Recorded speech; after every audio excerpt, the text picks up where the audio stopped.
এখন দেখাবো কিছু সহজ বাক্য, খুবই সহজ বাক্য। এই ধরনের বাক্যগুলো আমরা সবাই বলি কোনো না কোনো সময়।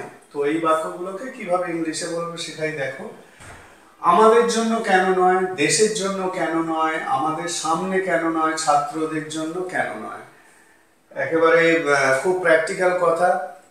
তো এই বাক্যগুলোকে কিভাবে বলবে, এর জন্য দেখো এই ছোট্ট স্ট্রাকচারটা ইউজ করো।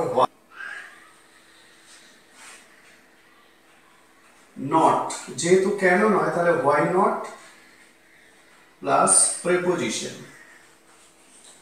Why not plus preposition plus others. Others বা এক্সটেনশন, মানে সেন্টেন্সটাকে যদি বাড়িয়ে বলতে চাও তাহলে ওই জায়গায়, মানে এই জায়গায় সেই অংশটা বসাবে। তার মানে হোয়াই নট, তারপরে প্রেপোজিশন বসাবে, তারপরে আদার্স বা এক্সটেনশন। তাহলে এই নিয়মে এবারে করে ফেলো। আমাদের জন্য কেন নয়, তাহলে why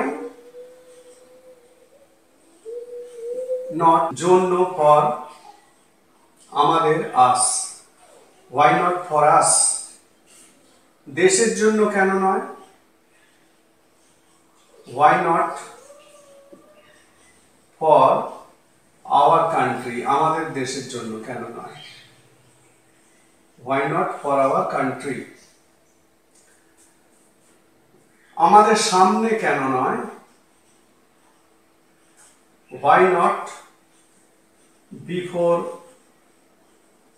us, why not before us.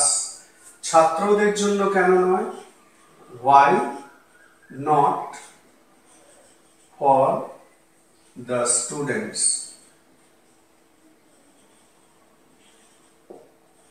বোঝা গেল? তাহলে খুবই সহজ বাক্য, প্রতিদিনের কথায় ব্যবহার হওয়া এই ধরনের বাক্যগুলোকে এইভাবে তোমরা ইংলিশে বলবে।